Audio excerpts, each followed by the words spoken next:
के विकास के लिए अगर कोई व्यक्ति है, और विकास में आप कितनी भी चिल्लाइए करिए, विकास होके रहेगा, जनता महसूस कर रही है। चार वेट देख लिए आपके, चार वेट देख लिए क्या विकास। एक बार चौधरी साहब देखिए, यूं तो आप लोगों ने सपने खूब दिखाए हैं, कुछ चीजें कही हैं। मनमोहन सिंह जी थे, अब की बार तो मैनिफेस्टो जब जारी किया गया है पंजाब का, आपने कहा कि नशाखोरी कारोबारी को 4 हफ्ते के अंदर ही हम डिस्ट्रॉय कर देंगे, नशा कारोबार को खत्म कर देंगे, मौत की सजा का प्रावधान करेंगे। बहुत अच्छी बात है, मौत की सजा का प्रावधान तो करिए, लेकिन 4 सप्ताह में इसे खत्म कर देंगे, पूरे जो रैकेट चल रहा है या जो कॉकस वहां बना हुआ है उसको। इसका मतलब इनको पता है कौन सा रैकेट है, क्या है इसका मतलब, तो यही हुआ ना था। 5 रुपए में खाना और बालिका शिक्षा मुफ्त, बहुत अच्छी बात है, बालिका शिक्षा मुफ्त होनी चाहिए।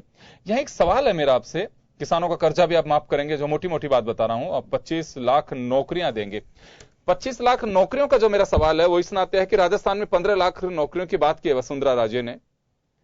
किसी सरकार की नीयत पे आप शक कर सकते हैं कि वो नौकरी के अवसर उपलब्ध नहीं करा रहे हैं।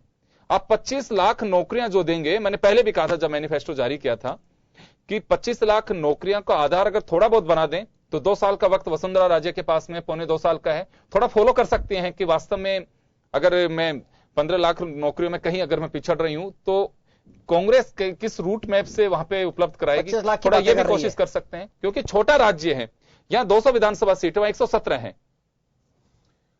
पंजाब के अंदर भारतीय जनता पार्टी और अकाली दल ने मिलकर पूरे जो पंजाब के अंदर एक जो डिक्टेटर का जो शासन होता है वो शासन किए हैं। पंजाब में अगर किसी को ट्रांसपोर्ट करना है, अगर यात्रा करनी है, तो वहां पे पंजाब बादल की ट्रेवल्स में करनी पड़ेगी आपको। वहां पे भारतीय जनता पार्टी और अकाली के लोगों ने पूरा जो पाकिस्तान की सीमा से, सरहद से लेके और यहां आगे तक ड्रग्स का जो बड़ा कारोबार कर रखा है, उन्होंने आम आदमी के घर पे ड्रग्स का पहुंच कर दिए, इवन कि यहां पे महिलाओं को भी इसके लिए प्रेरित कर दिया है। पंजाब के अंदर जनता भी सुन रही है, महिलाएं भी देख रही हैं। आप क्या कह रहे हैं? बिल्कुल, बहुत ऐसे गांव महिलाओं पे आरोप आप लगा रहे हैं ना, आपने जो हमारी मातृ शक्ति होती है उसके ऊपर आप आरोप लगा रहे हैं। आरोप नहीं, आपने आरोप ही है, आप तो महिलाओं को आपने मजबूर किया है। आपकी सरकार ने बादल की बस में 25 लाख का जवाब देना, बात को घुमा क्यों रहे हो? बच्ची को कांग्रेस की घुमाने की नीति से बाहर आओ, सवाल का जवाब दो। आप जवाब दे रहे हैं, हम आपकी बात का जवाब दे रहे हैं। जब उन्होंने बीच में आरोप लगाया तो मैं ये कह रहा हूं कि बस में से फेंका है, नहीं बोलेंगे, जवाब की कह रहा हूं, हमें भी पता लगे 25 लाख कैसे आएगी, वो जनता देख रही है। आप लोग नहीं भी याद दिलाएंगे, जो पीड़ित परिवार हैं वो अपनी आवाज नहीं, वो जानते हैं, वो जानते हैं। अगर किसी का चूटी मारी है तो उसको दर्द का एहसास है, वो वक्त आने पे जरूर उसका असर दिखाएगा। आपकी बात तो सुनी गई। जब वो कह रहे हैं, जब सह हृदयता दिलाते हैं, ये महिलाओं के पैरोकारी की ये बात करते हैं। नहीं है, मैं तो सिर्फ इतना जानना चाह रहा हूँ, समय कम है चौधरी साहब, समय कम है, मैं ये जानना चाह रहा हूँ 25 लाख नौकरियों का जो रूट मैप होगा, मैं उसको जानना चाहता हूँ। भारतीय जनता पार्टी आए, उनसे मांगे कि क्या आपसे है, अगर उन्हें लाना चाहते हैं राजस्थान सरकार के अंदर, तो अगर वो कहेंगे कि अगर कोई रूट मैप है तो निश्चित रूप से भारतीय जनता पार्टी के मुखिया को देखिए क्या घुमाया, आपके प्रश्न का जवाब करा दिया जाएगा। आपके प्रश्न का जवाब क्या घुमाया? जनता ने भारतीय जनता पार्टी ने कहा कि भारतीय जनता पार्टी के राजस्थान के अंदर 2 साल है। अगर इन्होंने तो एक संभावना बताई है कि वो दे सकते हैं, छोड़ के इन्होंने तो कोई कारोबारी तो करी नहीं है। दागने का प्रयास ना करें, आप तो जवाब देने का प्रयास, जवाब ही तो दे रहे हैं। 25 लाख का जवाब तो दो। भारतीय जनता पार्टी अपना जो रख रहा है उसको उतार के छोड़ के देखिए, लोकतांत्रिक व्यवस्था में तो आए, कुछ मांगने के लिए तो आए। मैं ये जानना चाह रहा हूँ, मैं चौधरी साहब, वादे करते बहुत आलोक जी प्लीज, समय कम है। मैं एक बात, आरसी चौधरी साहब, मेरा तो बहुत सिंपल सा सवाल है, मैं तो ये कहना चाह रहा हूँ कि कांग्रेस ने क्या कोई बता सकता है कि 25 लाख नौकरियां जो हैं वो अवसर उपलब्ध कराएंगे या नौकरियां देंगे? अगर अवसर उपलब्ध कराएंगे तो ये तो बात वसुंधरा राजे भी कर रही है, नरेंद्र मोदी भी कर रहे हैं, फिर सवाल क्यों उठाया जाता है उन पे? अवसर, अगर उन्होंने कहा था कि हम अवसर उपलब्ध कराएंगे, तो अवसर उपलब्ध कैसे कराएंगे, या आज तक क्या हो रहा? इनका लेखा जोखा है 3 साल का, नरेंद्र मोदी जी का लेखा है जोखा है 3 साल का। 3 साल की जवाबदेही बनती है, वो जवाब दें। वो सिर्फ दूसरों पे शंका करने से पहले जरूरी है कि वो अपने किए हुए वादे को, अगर शंका हमारी नहीं है तो प्रश्न तो एंकर का है। मैं तो ये जानना चाह रहा हूँ, जनता का प्रश्न है। मैं चौधरी साहब ये जानना चाह रहा हूँ कि आप उन्हें फॉलो करने की कोशिश कर रहे हैं, मैं तो उल्टा आपके कद बढ़ा रहा हूं। मैं तो कह रहा हूं कि कांग्रेस को फॉलो करे बीजेपी, लेकिन आप कह रहे हैं कि ये लोग बताएं, पूछे, लेकिन आप हमने क्या कहा? हमने नहीं कहा, अभी ये कह रहे हैं हमने नहीं कहा, आप मैनिफेस्टो बता रहे हैं, कह रहे हैं हमने नहीं कहा।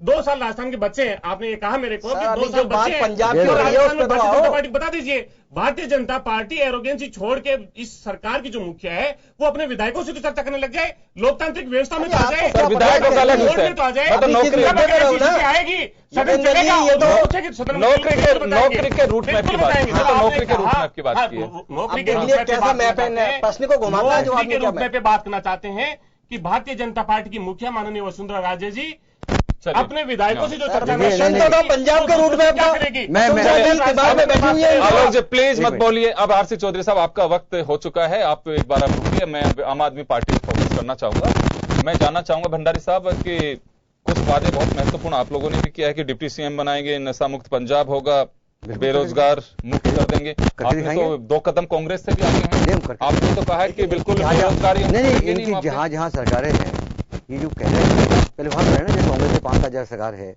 वहां नौकरी दे दी गई उन्होंने, ये बताया ना अगर सारा कर नहीं, दिया। अब कांग्रेस की बात छोड़िए, नहीं, हम चौधरी साहब की तरफ देखिए, नहीं तो आपसे कहना चाह रहा हूँ, बिल्कुल मैनिफेस्टो में कहा है कि हम पंजाब को रोजगार उन्मुखी, मतलब यानी कि बेरोजगार मुक्त कर देंगे। बिल्कुल आपके 2 कदम आगे हैं। बिल्कुल पूरा हमारा ऐसा है, पूरा रोड हमारा मैप बना हुआ है, कैसे क्या किया जाएगा, कैसे ड्रग्स खत्म करेंगे, कैसे अपराधियों अंदर भेजेंगे, क्योंकि वहां पुलिस हमारे पास होगी, यहाँ पुलिस दिल्ली में हमारे पास नहीं थी, हमारे पास हाथ हमारे कमजोर थे, यहाँ पूरा हमारे पास है और हम करके दिखाएंगे इन भ्रष्ट लोगों को कैसे अंदर भेजा जाता है, कैसे क्या किया जाता है, ये सारा हम करके बताएंगे। रोजगार भी उनको देंगे, किसानों को जो नुकसान हुआ है उनके ऋण भी माफ करेंगे, वादे किया करके दिखाएंगे हम, क्योंकि हम जो है करप्शन दूर करने के लिए आए, करप्शन हटाने के लिए आए, हम कोई कमाने के लिए नहीं आए। हमारा हर व्यक्ति वहां पर, हर एक व्यक्ति, हर एक विधायक काम कर दिखाएगा। आज दिल्ली के अंदर जो विधायक अपने एरिया में जाते हैं, काम करते हैं, हम शिक्षा को ठीक करेंगे वहां पर। काम कर रहे हैं विधायक आपके? देखिए ऐसा है, एक बार सुनो, वहां जो काम हो रहा है सबको मालूम है, ये कहने से नहीं होता है। आप जाके दिखाइए, रोड मैप देखिए, वहां जो स्कूल में बढ़ा दिए, आप क्या तो राजस्थान के स्कूलों हाल ही है, छतें नहीं है पर, और वहां क्या स्कूल बनाए हमने, स्विमिंग पूल बने हुए, शानदार बने हुए, टीचर की ट्रेनिंग बाहर करा रहे हैं, काम कर रहे हैं धीरे धीरे। 2 साल भी नहीं हुए अभी तक को, आपने 3 साल हो गए, आप अभी मातृशक्ति की बात कर रहे थे, आपके बजट में मातृशक्ति के बारे में कोई बात ही नहीं है। तो हमने जो वादा किया है, हमने वहां नौकरियां, जो टीचर थे हमारे 16,000 टीचर थे, उनकी तनख्वाह डबल की हमने भी, और नौकरी देने की कोशिश कर रहे हैं, लगातार रोजगार उपलब्ध करा दिल्ली के अंदर, ऐसी बात नहीं है, सारा काम कर जाएंगे। और आपके मैं जिम्मेदारी कर रहा हूँ, आपके चैनल पे जिम्मेदारी कर रहा हूँ कि फिर आऊंगा उसके बाद में और दिखाऊंगा आपको हमने क्या काम किए, यानी कि दिल्ली में जीते थे तो हमने काम करके दिखाया, हमने क्या काम किए। योगेंद्र जी, मैं एक चीज का जवाब 1 सेकंड में देना चाह रहा हूँ, एक छोटा सा जवाब है 1 सेकंड का। अकाली दल ने कहा कि 20 लाख लोगों को रोजगार देंगे, कांग्रेस 2 कदम आगे बढ़ के 25 लाख का वादा किया, और आम आदमी पार्टी उनसे भी आगे कि हम बेरोजगारों को बेरोजगार रहने ही नहीं देंगे। इसी तरह से आईटी का युग है, हर स्टूडेंट को वाईफाई चाहिए। पंजाब में और गोवा में दोनों जगह राजनीतिक दलों ने फ्री वाईफाई की बात कही है। कैसे देंगे, कौन देगा, ये कोई रूट मैप कोई नहीं बताता, लेकिन वादे होते हैं, वादे पूरे होते हैं नहीं होते हैं, जनता की किस्मत है। लेकिन राजनीतिक दल हर तरह से लुभाने की कोशिश करते हैं। पहली बार नॉर्थ में भी साउथ का तबका दिखाई दे रहा है कि वहां पे भी टीवी मुफ्त, गोल्ड इतना देंगे, इतना ये कर देंगे, वो सारी चीजें अब की बार पंजाब के चुनाव में भी और उत्तर प्रदेश में सब जगह मैनिफेस्टो में दिखाई दे रही हैं। 25 रुपए किलो घी, जो वनस्पति नहीं आता है, तेल नहीं आता है, लेकिन अकाली दल और बीजेपी का गठबंधन 25 रुपए में 1 किलो घी उपलब्ध कराएगा। यहाँ भी जयपुर दे दो भाई। चलिए खैर, आलोक जी सवाल ये है, देखो सवाल हम सब पे खड़ा कर रहे हैं, आप पे भी कर रहे हैं कि वास्तव में मैनिफेस्टो जारी करते हैं राजनीतिक दल, आप नहीं भी करें, लेकिन मैं तो कहूंगा कि आपके काम का जो तूफान है वैसे ही कानों तक पहुंचना चाहिए कि यार सरकार तो वैसी होनी चाहिए। देखिए उस स्टेट में उन्होंने कैसा काम किया है। तो ये मैनिफेस्टो, लोक लुभावन वादे, दावे, ये क्यों किए जाते हैं?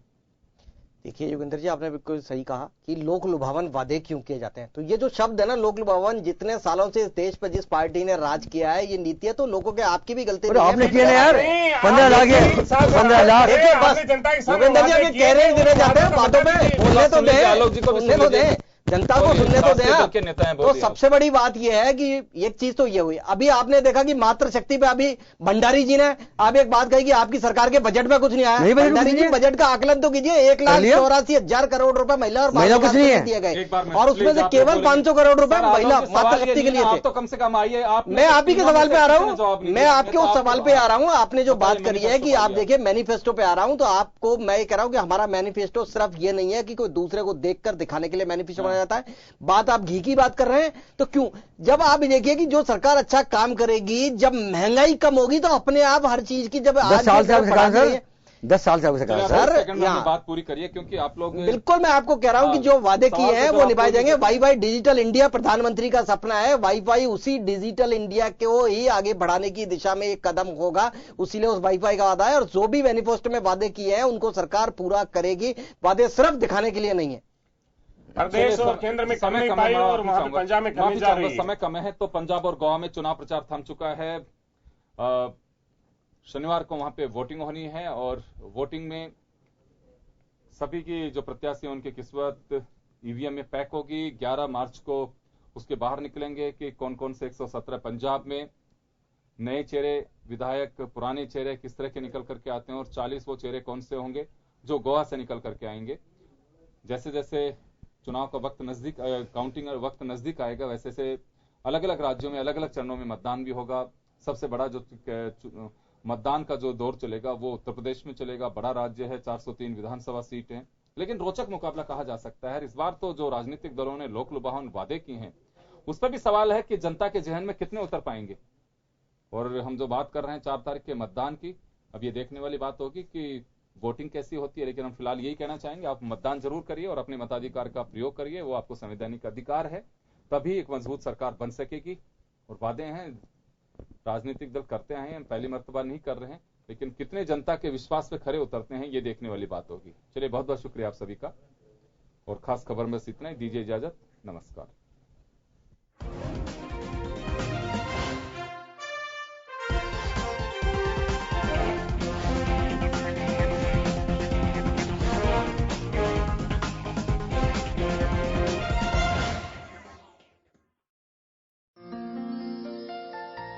जनवरी 2017 से स्वच्छ सर्वेक्षण शुरू हो रहा है। ऐसे 500 शहरों में जिनकी आबादी 1 लाख से ज्यादा है, शहरों की रैंकिंग होगी। आधार होगा स्वच्छता। 20% नंबर होंगे इस बात के कि आपके घर से जो कचरा इकट्ठा होता है उसका निपटान कैसे होता है। बहुत से शहरों में गीले कचरे से बनती है खाद और सूखे कचरे से बिजली। आपकी म्युनिसिपैलिटी क्या करती है? अपने शहर की सफाई का जिम्मा आपका भी है। कचरे के निपटान से जुड़े 20% नंबर आपके शहर को मिलने ही चाहिए। 4 जनवरी 2017 से सर्वेक्षण का हिस्सा बनिए। कॉल कीजिए टोल फ्री नंबर 1969 पर। स्वच्छ सर्वेक्षण, एक कदम स्वच्छता की ओर।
जिंदगी का हर पहलू दिखाता है जन टीवी।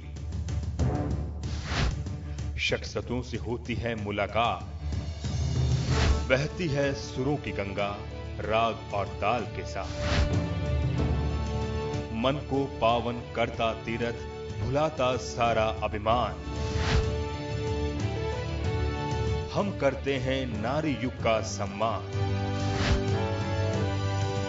जगमगाते हैं मनोरंजन का संसार, लगाते हैं यादों का अंबार। खेलों से बढ़ जाती है मन की रफ्तार। हम हैं आपके दिल की आवाज, जन टीवी, जन जन की आवाज।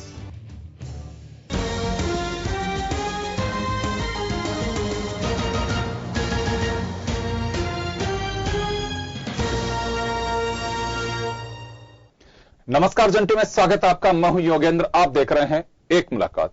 एक मुलाकात में आज हमारे साथ हैं राजस्थान बीएसपी के वरिष्ठ नेता और दिग्गज विष्णु कोलवाल जी। कोलवाल साहब, आपका जंटी में बहुत बहुत स्वागत है। कोलवाल साहब, हम जानना चाहेंगे कि आपने लंबा वक्त बीजेपी को दिया और फिर बीएसपी में चले गए। ये बीजेपी से बीएसपी का जो सफर है कैसा रहा?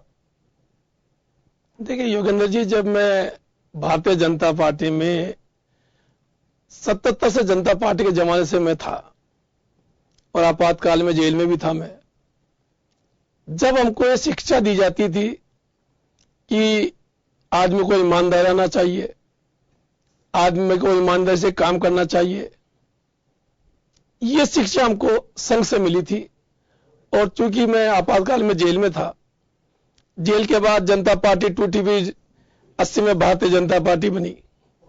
जब से मैं भारतीय जनता पार्टी में था 2008 तक, जुलाई 8 तक। मगर जब मैंने नजदीक इस चीज को देखा तो मुझको लगा कि शायद कांग्रेस और भारतीय जनता पार्टी में सत्ता प्राप्ति के बाद में कोई परिवर्तन नहीं है। कार्यकर्ताओं का कभी सम्मान नहीं हुआ, कार्यकर्ताओं को कभी पूछा नहीं जाता। हम जैसे कार्यकर्ताओं को सिर्फ ये चुनाव में 2-2.5 महीने ये हम लोगों को पूछते थे। उस समय कार्यकर्ता में निष्ठा और ईमानदारी हुआ करती थी।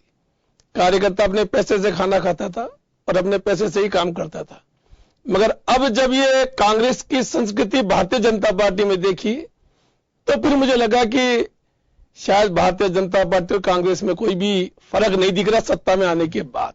लेकिन आपके पास में तो उस वक्त रास्ते खुले थे, आप दूसरी जगह भी जा सकते थे, आपने बीएसपी को क्यों चुना? देखिए योगेंद्र जी, मैं कांग्रेस में तो जा नहीं सकता था, तो मैंने देखा कि अब मेरे पास एक ही रास्ता बचा था कि अब मैं बहुजन समाज पार्टी की तरफ जाऊं। इसलिए मैं बहुजन समाज पार्टी की तरफ आया और अभी मैं बहुजन समाज पार्टी का काम राजस्थान में प्रदेश प्रवक्ता के रूप में देख रहा हूं। जी, तो जिस मकसद को लेकर के आप आए थे कि कांग्रेस बीजेपी में को अंतर नहीं, बीएसपी में अंतर है यहाँ पे? देखिए योगेंद्र जी, बहुजन समाज पार्टी एक गरीबों की पार्टी है। पार्टी गरीब की बात तो कांग्रेस भी करती है, गरीब की बात भारतीय जनता पार्टी भी करती है, मगर ये काम कभी इन्होंने गरीबों के नहीं किया, क्योंकि बहुजन समाज पार्टी एक बहुत नीचे तबके की पार्टी है और इनमें लगातार गरीबों का साथ लगातार जुड़ रहा है।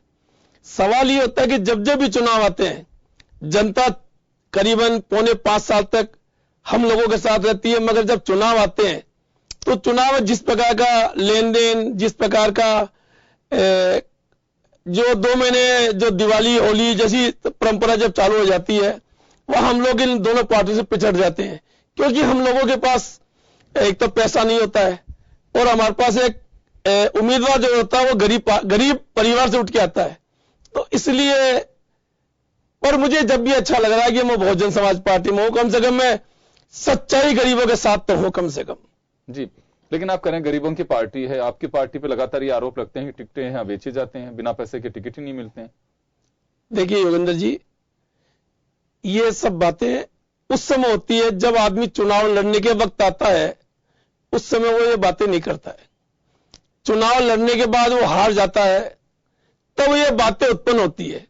देखिए कोई सी भी पार्टी हो, ये मैं नहीं कह रहा कि बहुजन समाज पार्टी, कोई सी भी पार्टियां हो, पार्टी हर प्रकार के चंदे पार्टी लेती है और चंदे से ही पार्टी चलती है।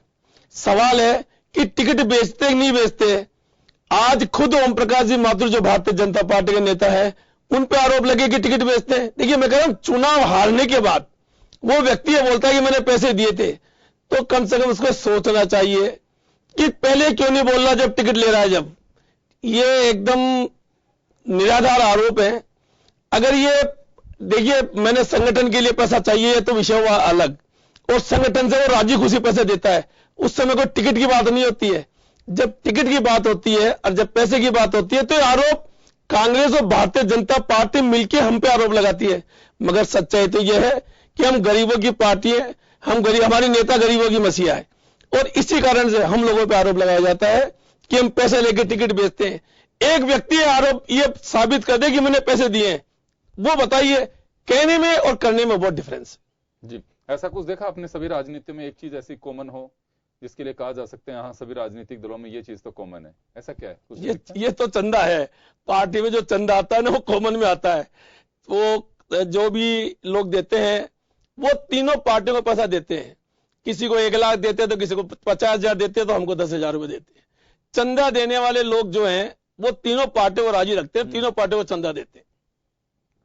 बीजेपी के अंदर ऐसा कुछ लगा आपको कि एकदम से इतने सालों से आप रहे और उसके बाद में अचानक आपने छोड़ने का डिसीजन किया, कुछ मन में ऐसी स्थिति रही? क्योंकि एक पार्टी बदलना भी एक ऐसा होता है जैसे घर से बदल रहे हो या अपना शहर छोड़ रहे हो, तो बहुत कठिन काम है कि उस वक्त, और जबकि आपने ऐसा कोई वो भी नहीं था कि बीएसपी से मुझे कोई चुनाव लड़ना है, हालांकि आप उस वक्त चुनाव लड़े जब आए, लेकिन ऐसा नहीं था कि मुझे कोई बहुत बड़े पद की लालसा हो। तो ये सब चीजें तो आपको बीजेपी में मिल रही थी। देखिए योगेंद्र जी, मैंने कहा ना आपसे कि सन 77 से लेके और सन 2008 तक जो मैंने सफर तय किया, मैंने माननीय अटल बिहारी जी वाजपेयी, लाल कृष्ण जी अडवाणी और बड़े बड़े नेता भगत सिंह शेखावत साहब, घनश्याम तिवारी जी, मेरे मित्र कालीचरण सराफ साहब, मैं हमेशा इन लोगों के लिए संघर्ष करता रहा। कभी मैंने जीवन में एक भी नेता, जिनके अभी नाम तो खैर इन लोगों से आप मिलेंगे नहीं मिलेंगे, मगर मेरे जैसे साथी कभी आपके सामने ये बोल दे कि विष्णु कोलवाल ने टिकट मांगा है तो आप बता दीजिए कि मैंने कभी ये गुस्ताखी भी नहीं की कि टिकट चाहिए। क्यों? मैं एक व्यापारी वर्ग में हूं, व्यापारी वर्ग में था, व्यापारी वर्ग में रहूंगा। सबसे मैं इन लोगों के साथ क्यों था कि इनमें एक परिवार था उस समय, कि आज विष्णु कोलवाल आया है तो परिवार है। आज हमारे जीवन मरण पर कोई से भी प्रोग्राम होते तो हम सब लोग एक साथ, भार्गव साहब, भवलाल जी शर्मा, ललित चतुर्वेदी, हरिशंकर भावड़ा जी, इस सब प्रकार के जो नेता ये थे, जो पारिवारिक नेता थे, हम एक दूसरे के दुख दर्द में काम आने वाले थे। मगर जब सत्ता की जब प्राप्ति हुई और जो 2007 के 8 के अंदर जिस प्रकार से पार्टी के कार्यकर्ताओं को दूर रखे, और जब भारतीय जनता पार्टी कहते हैं कि हम भारतीय जनता पार्टी के कार्यकर्ताओं को आगे बढ़ाएंगे, तो भारतीय जनता पार्टी उन जो दल बदलों ने जो टिकट लेके, जिनको टिकट दिया पार्टी ने, उनको किस आधार पर टिकट दिया? कार्यकर्ता को टिकट नहीं दिया। यही सबसे बड़ी नाराजगी थी। मैंने कभी टिकट नहीं मांगा पार्टी से, ये पार्टी आपको बता सकती है जी। लेकिन कभी पार्टी में किसी ने महसूस किया, अपने महत्वपूर्ण पदों पे भी रहे, लंबे समय तक आप जनरल सेक्रेटरी भी रहे हो पार्टी के यहाँ जयपुर के, तो कभी किसी ने बुला के पूछा कि कोलवाल जी इस तरह का डिसीजन ठीक नहीं, आपको इस पर विचार करना चाहिए? किसी ने चर्चा की? नहीं, चुनाव जब मैं लड़ रहा था तब मेरे पास 2-3 नेताओं के फोन आए थे, नाम तो मैं बताऊंगा नहीं उनके, मगर उन्होंने ये कहा कोलवाल जी इतने साल तक आप हमारे साथ रहे, आज क्या कर रहे हो? तो मैंने बोला मैं एक पार्टी के चुनाव चिन्ह पे चुनाव लड़ रहा हूं, तो मुझे कृपया करके इस बारे में आप कभी मुझे मत कहिए कि अब मैं क्या कर रहा हूं। जब मैंने किया उस समय आप लोग कहां थे? तब तो बड़े हास्य गुल्ले के साथ बात करते थे आप। मैं योगेंद्र जी लगातार ये बोल रहा हूं, जो भी कुछ मैंने किया वो मैंने भारतीय जनता पार्टी के कार्यकर्ता होने के नाते और भारतीय जनता पार्टी के कार्यकर्ताओं के लिए मैंने ये काम किया। और हमेशा मुझे पीड़ा रहती है कि जिस व्यक्ति ने 28 से 30 साल तक आपातकाल से जेल से लेकर सत्ता तक मैं इनके साथ रहा, कभी मैंने इनसे कोई पद मांगा हो, कभी कोई ट्रांसफर का लेटर लेके गया हूं, कभी मैंने किसी प्रकार का इनसे कोई बात की हो, आज तक इस प्रकार का कोई नेता, आज तो चिकित्सा मंत्री कालीचंद जी सराफ हैं, राजपाल जी भी मंत्री रहे, अशोक फडणवीस जी हमारे प्रदेश के अध्यक्ष अभी हैं, इनसे कभी पूछ लिया कभी विष्णु कोलवाल कोई काम लेके आया है क्या? सवाल मुझे होता था कि कार्यकर्ता बेचारा कोई काम लेकर जाता था तो इनको ऐसा लगता था कि क्यों खड़ा, उसको कहते थे तू अच्छा कर देंगे, तुझे अभी जा।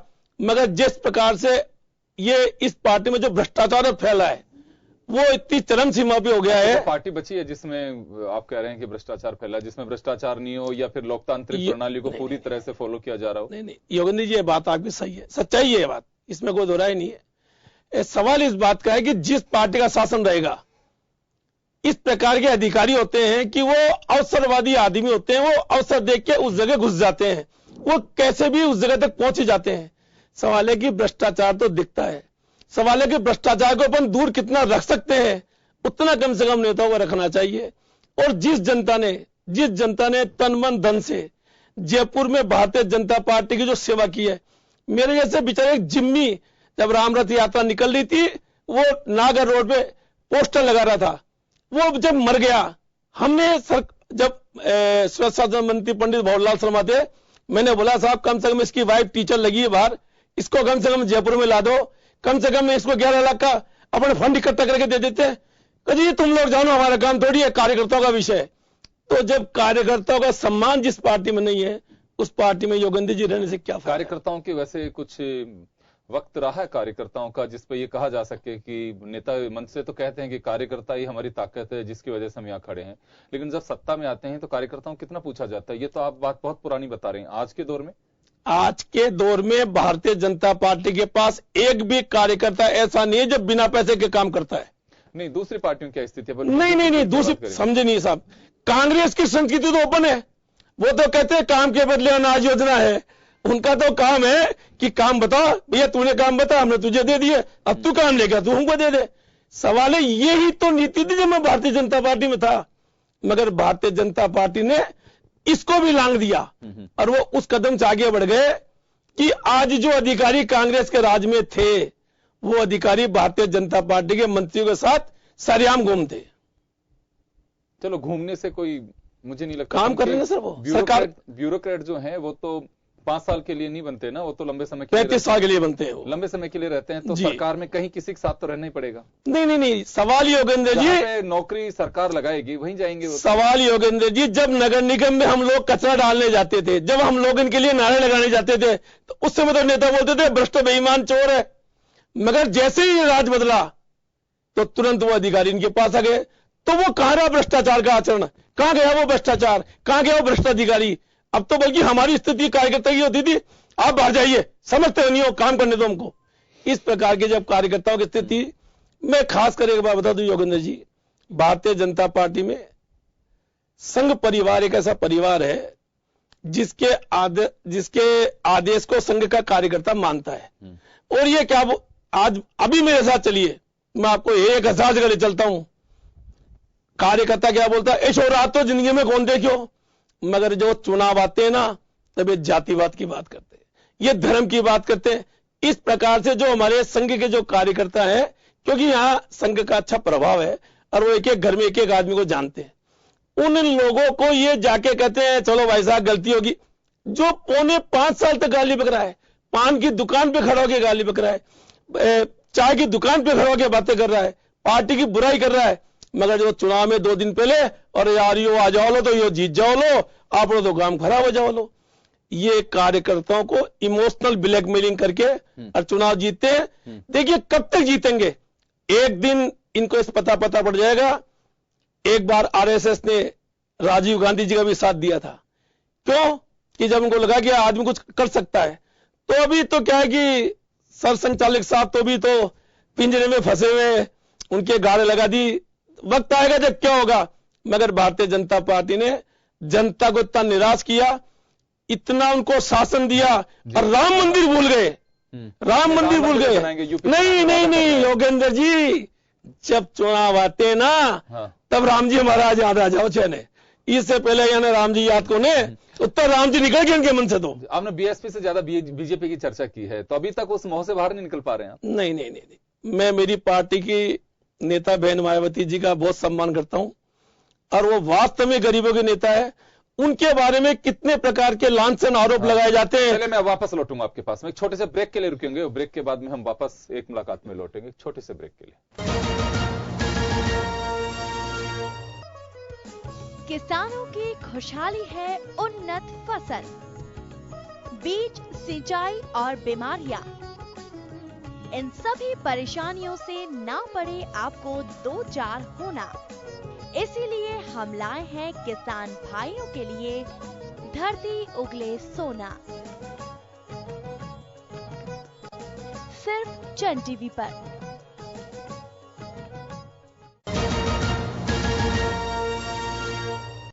ब्रेक के बाद एक बार फिर आपका स्वागत है। आप देख रहे हैं एक मुलाकात, और एक मुलाकात में हमारे साथ हैं बीएसपी के दिग्गज विष्णु कुलवाल जी।